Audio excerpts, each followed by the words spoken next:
another edition of Devout Deism. I am David Robertson. Thank you so much for watching the videos, for sharing the videos, and for being a part of the conversation. Today I want to talk about something that is asked quite often when it comes to deism and how we view the world. Once again, reiterating the idea that depending on what school of deism you fall into, or you might be researching, that opinions do vary. This is just one deist's perspective on how we view the world. And today I want to talk about evil. Is there evil? If so, what is it? Where does it come from? Why is it here? Evil, by definition, is profoundly immoral and malevolent. Immoral, let's explore that. Not conforming to accepted standards of morality. Well, what's morality? Principles concerning the distinction between right and wrong, or good and bad behavior. Malevolent is having or showing a wish to do evil to others, being malicious, malignant, ill-disposed, spiteful, or vicious. Well, by definition, this really kind of sums up quite a few people all around the planet. I don't know. I mean, the way you look at it, and I try to boil it down by definition. I think it's important, so we really have a strong hold of the language that we're using. A lot of people look at evil and can blanket it to anything, but I don't, well, I have a hard time subscribing to that. Most deists believe that the devil was a creation of pre-modern man to help explain evil and destruction in the world. We know bad things happen. We can see that bad things happen.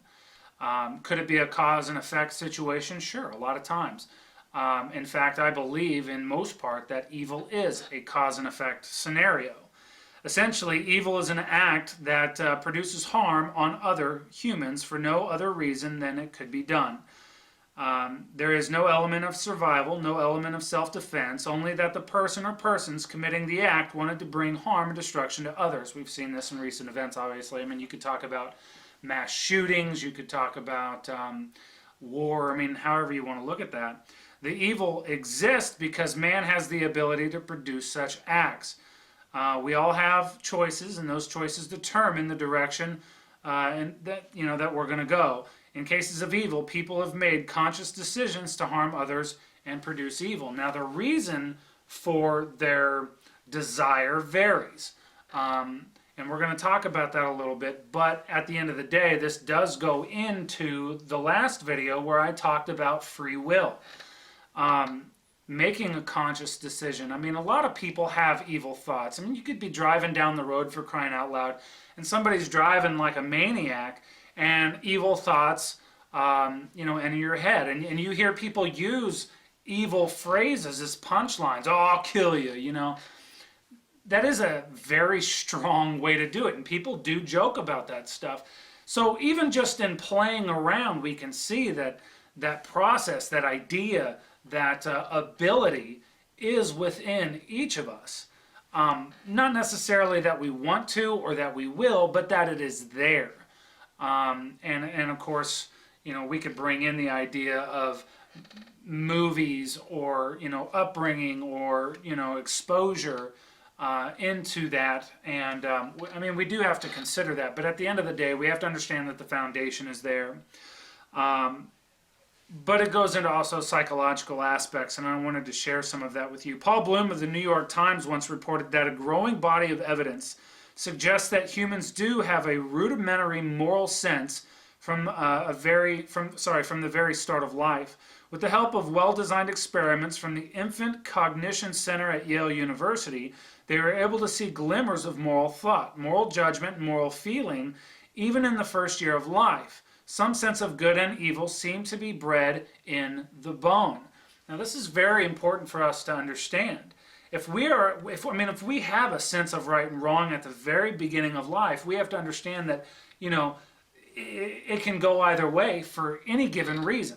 For instance, if you look at the thought of killing another person, most people wouldn't want to do that. However, if you're a parent and say your child was in danger, a certain aspect of our being kind of steps in and overrides that ability or that desire to not kill, and would very easily do so in order to protect your child.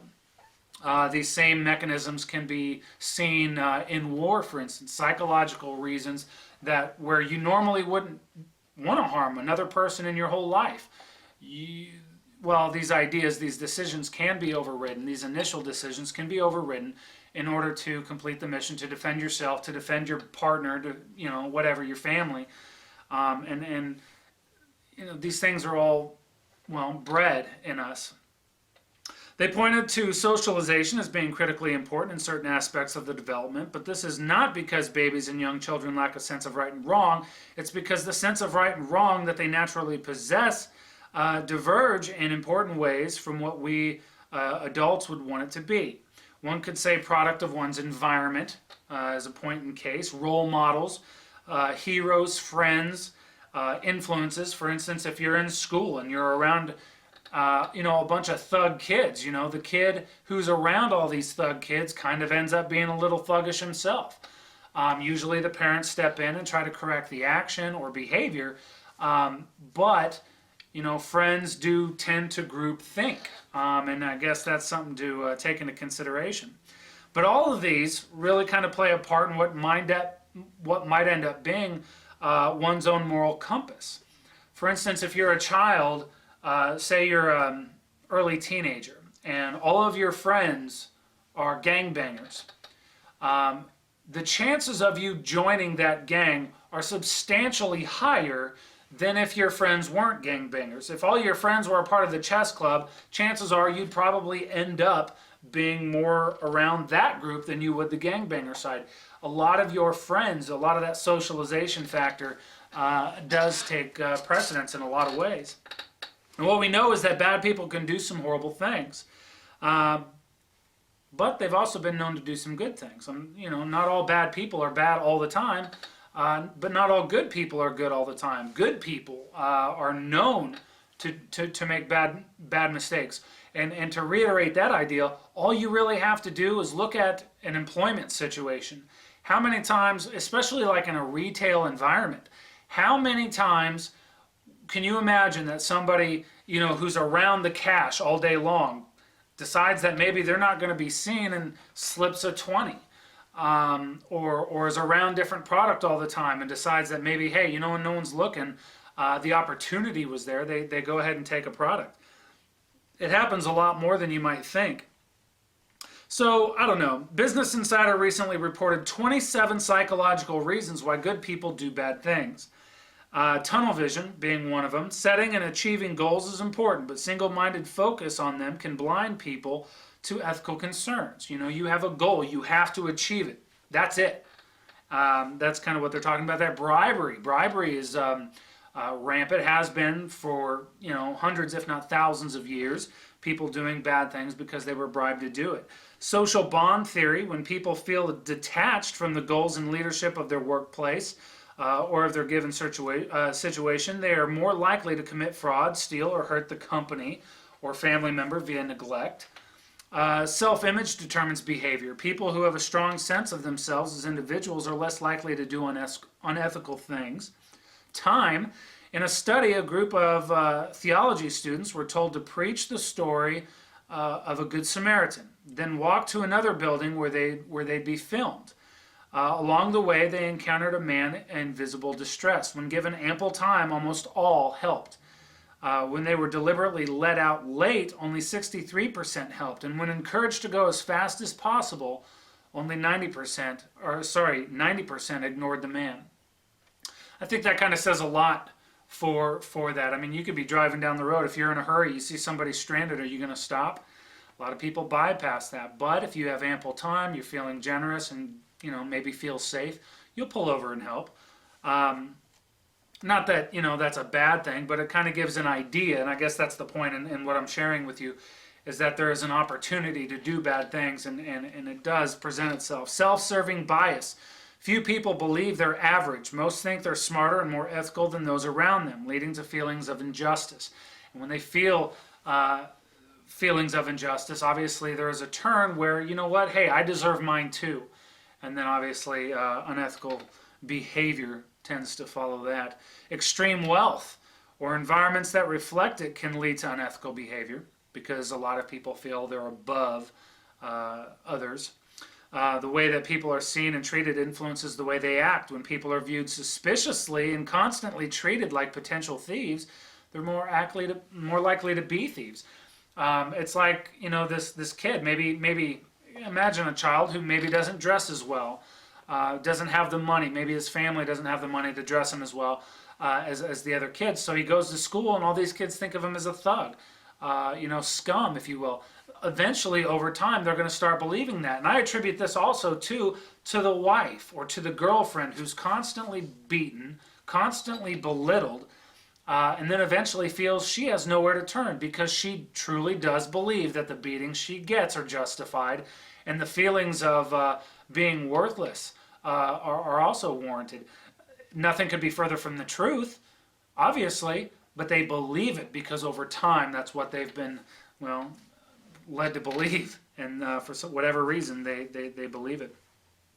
Reactance theory. Rules are designed to prevent unethical behavior, but when they're seen as unjust or excessive, they can provoke the opposite reaction. You can see a lot of this just very easily with speed limits.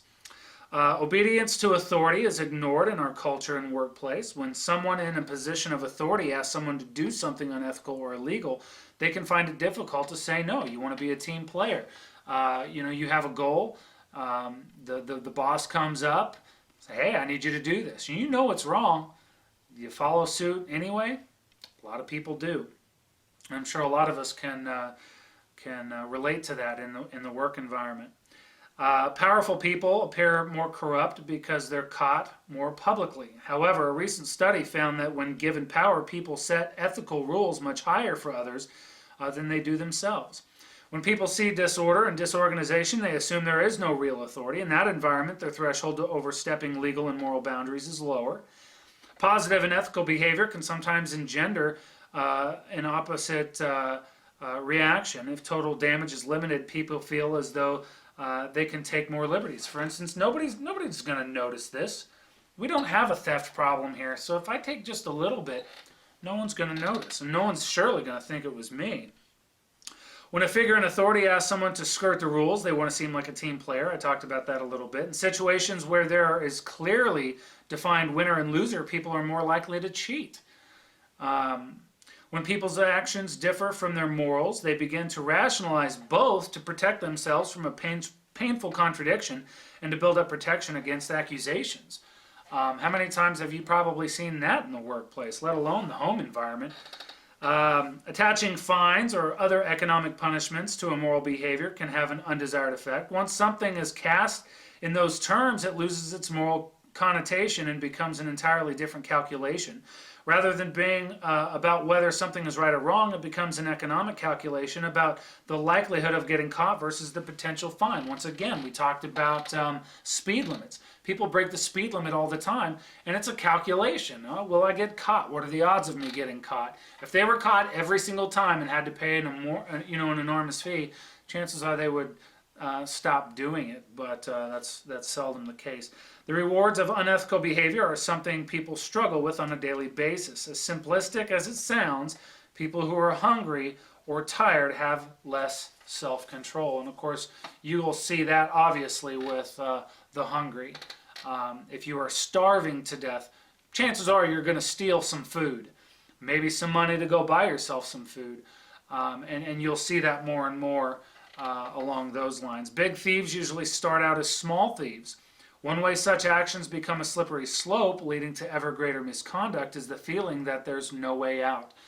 And you've probably heard that in the courtroom, as far as the news media reporting it, where people had started on a path, and then they had gotten in so deep there was no turning around, so they just continued the behavior. And then, of course, they didn't get caught, so the crimes got larger and larger and larger. And you see that a lot, too, with like gangbangers who start out maybe just petty thieves. And then it turns into drug dealing, and then it turns into murder, and then it turns into whatever else. People compare their present behavior to what they've done in the past. Another way people slide down the slope of unethical behavior is to stop seeing that behavior as bad. Eventually, people can rationalize their behavior as okay, not necessarily an evil thing. And I mean, you could look at this in a lot of different ways, but I think that's kind of self-explanatory, so I won't delve into that. Sometimes people having moral and forthright in their dealings for a long time feel as if they've been if they've banked up some kind of ethical credit, which they may use to justify immoral behavior in the future. An experiment from Nina Mazar and Chen Bozong found that people who have just bought sustainable products tend to lie and steal more afterwards than those who bought standard versions. Pretty basic there. If people think that they do something good all the time, you know what, I'm going to do something bad a little bit. I'm going to cheat a little bit on this one. Issues of corruption and morality are often treated as black and white. Wrongdoers are badly punished, and gray areas are not discussed. It's a gray area, let's just kind of push it aside. If you were wrong, we're going to throw the book at you. We see that a lot, of course, in our justice system as well. Nobody likes being a nuisance. In order to fit with a group, people do things they might not otherwise. That can lead them to ignore abuses for the sake of peace or unity and go along with questionable decisions. Of course, you see that a lot in youth. Imagine if any of this started out at a young age. For instance, maybe you saw your parents engaged in unethical behavior. Maybe you grew up in a house where your parents sold drugs. What do you think the chances are that you might fall into that same behavior? Or if they were, gangbangers, for instance, you might fall into that same unethical behavior. Or maybe you were from a bad neighborhood where a lot of people did unethical things to try and get by. Your friends were in similar situations. So not only were you in a bad neighborhood where your parents did bad things, and then your friends did bad things, right there, you might not think these things were bad, and you're engaged in these behaviors, and then of course it escalates from there. Kid wasn't evil, product of the environment perhaps, yeah. Cause and effect, definitely. So I don't know. I mean, and that's the thing. I mean, once again, are these kids evil? No. Are they capable of doing evil things? Of course. I think we all are, especially given the ideal circumstances for it to present itself. So I don't know, if you found yourself in that situation, what do you think the chances are that you would be able to do something evil? Bad neighborhood, bad parents, bad friends, chances are, I would say at the very least it would be elevated. It's not 100%, sure, story after story after story of people overcoming the odds.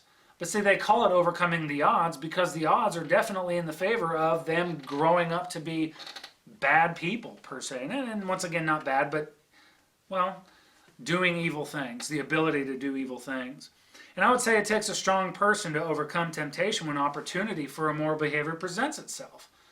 Once again, going back to the work environment, if you're constantly surrounded by all this stuff that, say, perhaps you need, you're poor, you have a job, you're surrounded by cash, the opportunity presents itself, some of that cash might end up missing. And it doesn't mean necessarily that you're a bad person, it just means that you did a bad thing, made a bad decision. It goes back into free will.